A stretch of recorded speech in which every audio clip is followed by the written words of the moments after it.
attacking his character or attacking him as a leader on this football team is a joke. And I hope that everyone hears me loud and clear of what a joke it is. It's frustrating, it's annoying, and it's laughable and not fair to him when it's obviously not coming from inside this locker room. Anybody can say whatever they want. Coach Gruden and Derek are going to take all the bullets. We're 1-5. We're not playing the football we want to play. Coach Gruden had a lot of expectations coming in. We had a lot of expectations coming in. I understand that those two guys take most of the bullets, and those two can definitely handle it. If anybody can handle it, it's Derek Carr, based off of the person he is and the character he has. But to ever insinuate that there's an issue inside this locker room with our leader and our captain is the biggest joke I've ever seen. And I've been around this league my whole life. My wife, because of how much she loves Derek, because my wife thanks Derek on a regular basis for helping me be a better man off the field, based off of her love for Derek, she pulled up a video last night. And it was Tony Gonzalez and James Harrison and a couple other guys, and hell, they were talking about his religious beliefs and his political views and all kinds of crazy things that have no relevance inside our locker room and inside our brotherhood. So the fact that, unfortunately, that was the one time I actually saw some of the stupidity was because my wife was watching it, because she's a woman and she loves Derek. So she listens to the nonsense and asks me about it. But unfortunately, I had to bear through 6 minutes of the dumbest shit I've ever heard. So the fact that Derek Carr is the best man and the best Christian man I've ever known in my life does nothing but make him a better leader in this locker room. I guess you could obviously talk to the old lineman about the political stances, but that's irrelevant as well. So it's just comical. It's a joke. During that Redskins game, I was just about the only guy standing on the sideline for the national anthem. My entire team was on the bench. I was standing. There's a picture of the old lineman sitting. I'm standing with Jalen Richard. Rodney Hudson's the godfather of my son, for crying out loud, guys. He was on the bench. I was standing. Our political views are irrelevant. What's relevant is that there's a brotherhood inside this locker room that's very special and unlike any team I've ever been a part on. And the attacking of our strongest leader and the strongest man in our locker room is absolute horseshit. So that's all I really have to say. I'm not really interested in any questions, but I'm willing to answer them since all you guys are here.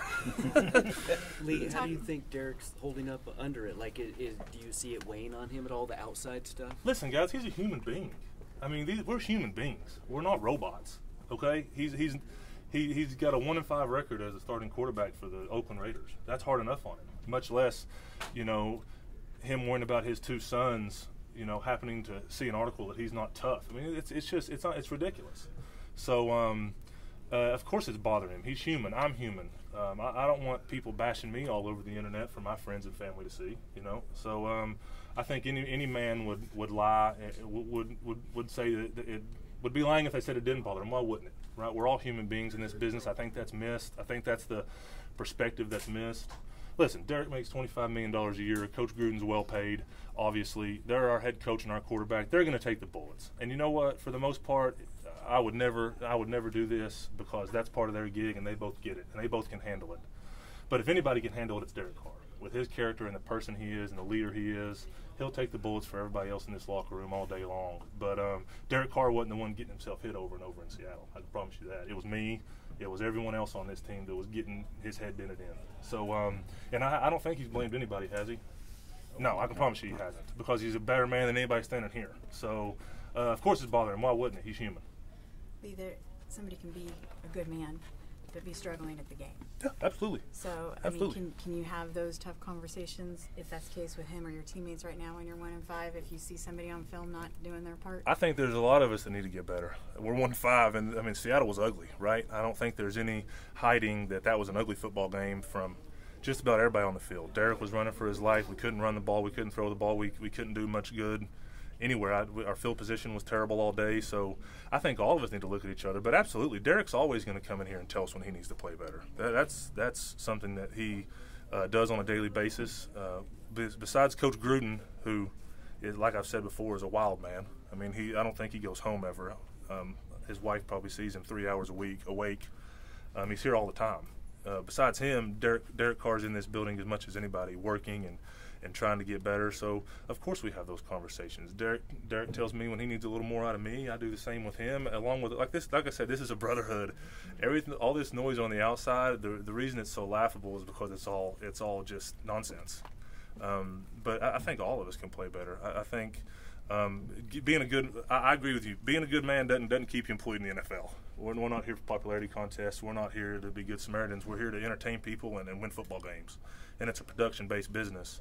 But Derek Carr's a great football player, and there's a reason he's got a C on his chest. There's a reason he's got a $125 million contract. I mean, this guy's it's crazy that all of a sudden Derek Carr is even a topic of conversation. But once again, he is the quarterback. He's not having the year he wants to have, and we see the statistics, we get it.